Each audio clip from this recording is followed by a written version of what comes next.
2024년 갑진년이 다가왔습니다. 모두들 새해 복 많이 받으시고 영상을 꾸준히 못 올려 송구할 따름입니다. 앞으로는 더 자주 올릴 수 있도록 노력해보겠습니다. 그럼 알고 보면 더욱더 재미있는 경성 크리처 바로 갑시다.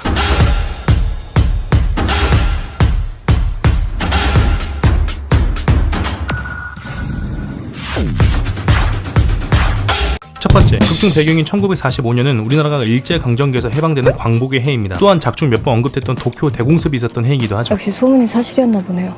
3월 9일 동경 대공습 이후로 일본은 패전의 그늘이 짙어졌고 미국 B-2구 폭격기 334대에 소위탄 2,000톤을 싣고 저고도 비행으로 일본 도쿄를 불태워버린 전쟁의 역사입니다. 일본은 대부분 목조 건물이었기 때문에 손써볼 새도 없이 도쿄가 불타버렸죠. 많은 분들이 일본은 핵폭탄 맞고 무조건 항복으로 알고 계시는데 사실 일본은 미국한테 여러 차례 의도 터졌습니다. 그중 큰 한방이 도쿄 대공습이었죠. 재밌는 건 미국은 원래 도쿄에 있는 왕궁을 쓸어버리고 싶었는데 도쿄 왕궁과 중심부는 관동 대지진 이후로 석조 건물로 리빌딩을 해서 타겟을 바꿨습니다. 바로 노동자가 대부분인 목조 건물이 있는 빈민가였죠. 과거에도 부자는 살고 가난하면 죽는 역사가 되풀이되었다고 볼 수 있는 대목입니다. 또한 많은 분들이 핵폭탄을 히로시마가 아니라 도쿄에 쐈어야 되는 거 아니냐 하시는데 이미 1945년 도쿄 대공습으로 도쿄는 아무것도 없는 신석기 시대로 돌아간 상태였습니다. 그리고 또 계기다가 나가사키에도 원자폭탄을 맞고 두 번째, 많은 분들이 일제강점기는 알고 있었지만 얼마나 길었는지 잘 체감을 못하시는 분들이 많습니다. 극중 졸라 멋진 박서준은 이런 대사를 하죠. 태어나보니 식민국이었고 태어나보니 애비 없는 자식이었는데 뭐 어쩌라는 거야? 태어났을 때부터 나라가 없었다라는 겁니다. 일본인이었죠. 지금 이 영상을 보시는 20대 30대 분들이 계시다면은 태어났을 때부터 지금까지 나는 일본인이었다는 겁니다. 정말 긴 시간이죠. 또한 일제강점기 때 인구가 1700에서 2600만으로 늘었습니다. 그 말은 일본인으로 태어난 인구만 900만 명이 넘었다라는 거. 900만 명은 조선에서 살아본 적이 없었기 때문에 광복 당시 우리나라 즉 일본이 망했다라고 하는데 사람들은 왜 죄다 만세를 부르지 하며 의아해했다고 합니다. 이렇게 생각하면 정말 긴 시간이라는 게 느껴지시죠. 마치 여러분들이 모쏠인 것처럼 긴 시간. 세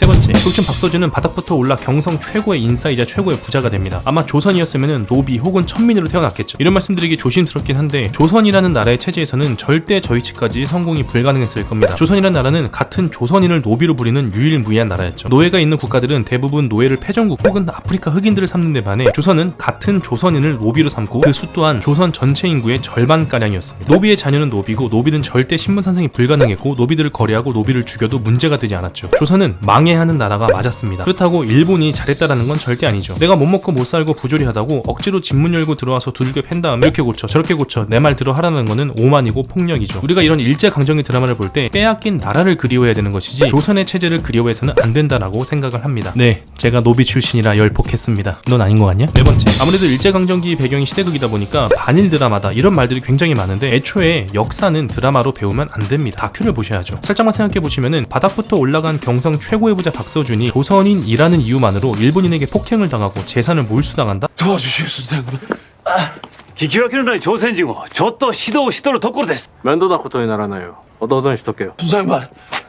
수장반! 제가 일본군이라면은 이렇게 바닥부터 성공한 사람들을 더 존중해주고 지켜줘서 우리 일본은 니네 노비제도 없애주고 신문제도 폐지하고 자본주의 교육과 의료로 삶의 질을 높여줬잖아. 봐라, 우리 덕에 잘 됐지, 잘 살지? 그러니까 독립 꿈꾸지 말고 같이 잘 살자. 이렇게 체제 선전을 했을 겁니다. 조선이라는 이유만으로 재산을 몰수하고 경성 최고 부자를 시장 잡배들이 들겨 패고 다니면은 34년이라는 긴 시간 동안 일본이 2,400만 명의 조선을 통치할 수 있었을까요? 오히려 이런 설정들이 저는 위대한 우리 선조들을 무시한다라고 생각을 합니다. 진짜 바닥부터 아득바득 올라가 어떻게든 살기 위해 정상까지 올라가 오히려 일본의 교육을 이용해서 배우고 일본의 자본주의 이후에 성공한 위대한 우리 선조들을 저렇게 조선인 이유만으로 아무것도 못하는 신으로 표현하는 것 자체가 매우 기분이 나쁩니다. 한소희 졸라 예쁘다. 다섯 번째, 극중 생체 실험하는 731 부대가 나옵니다. 실제로 존재했다곤 하나 모든 것은 기밀이라며 일본은 공격을 꺼려하죠. 극중에서 졸라 예쁜 한소희가 옹성병원 표본실에 우연히 들어가게 됩니다. 그 안에서는 기괴하고 고어택한 표본들이 난무했죠. 많은 분들이 이 표본실이 그냥 연출용인 줄 알고 계신데 실상은 더욱더 끔찍했습니다. 최근 일본에서 본인이 731 부대에서 근무했다라고 증언하신 분이 나왔는데요. 93살의 스즈미 히데오라는 어르신입니다. 이분의 증언을 보시면은 14살에 4개월 동안 731 부대에서 근무를 했었고 그의 상관이 어린 히데오 씨에게 외과 의사가 되고 싶다면 이걸 봐야 한다면서 표본실로 데려갔다고 합니다. 그곳에서 히데오 씨는 눈을 의심했다고 하죠. 표본실에 있던 표본은 임신한 여자와 뱃속에 있는 아이였다고 합니다. 하지만 일본이 인정하지 않죠. 731 부대의 기록은 기록이 없으니 기록할 수 없다라는 말만 되풀이하죠. 일본 국회의사당에 기록적인 지진이 났으면 좋겠다. 여섯 번째,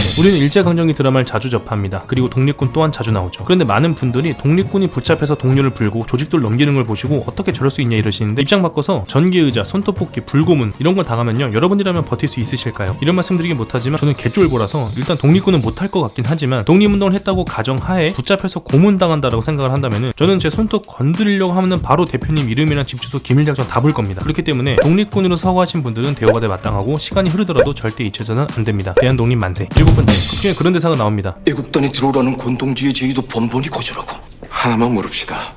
당신들한테 동조하지 않으면 다 나쁜 놈인 거야? 왜 독립운동 안 하냐? 일제강점기 시대 때 꼭 독립운동을 해야만 위대한가? 저는 아니라고 생각을 합니다. 이 극에서 경성은 낭만의 도시로 표현되죠. 건물과 조명을 삐까번쩍하고 상인들은 활력이 넘칩니다. 우리 선조들이 하루하루 치열하게 살아온 삶이라고 보여지죠. 언젠가 다가올 그날을 위해서 열심히 하루하루 충실히 살아남았습니다. 이런 분들을 위대하지 않다고 말할 수 있을까요? 일본의 교육을 이용하고 일본의 의료를 이용하고 배우며 일본인이 함부로 건드릴 수 없는 사람이 되는 것 또한 진정한 애국이 아닐까요? 그런 관점에서 드라마를 보신다면은 저 시대 때 선조들이 호떡 파시는 분이 양복점을 운영하시는 상인이 그저 자신의 위치에서 최선을 다하는 모습 자체가 대단해 보일 겁니다. 이게 다 자기 덕이라고 말하는 일본인이 있다면은 뚝배기를 찍어.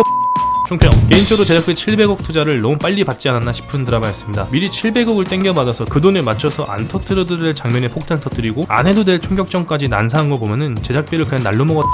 제작비 700억에 비해 재미는 100억 정도이지 않나 하는 개인적인 생각입니다. 저는 다음번에 더 재미있는 영상으로 찾아뵙겠습니다. 지금까지 뚠뚠이가 보고 있다 경성 크리처였습니다.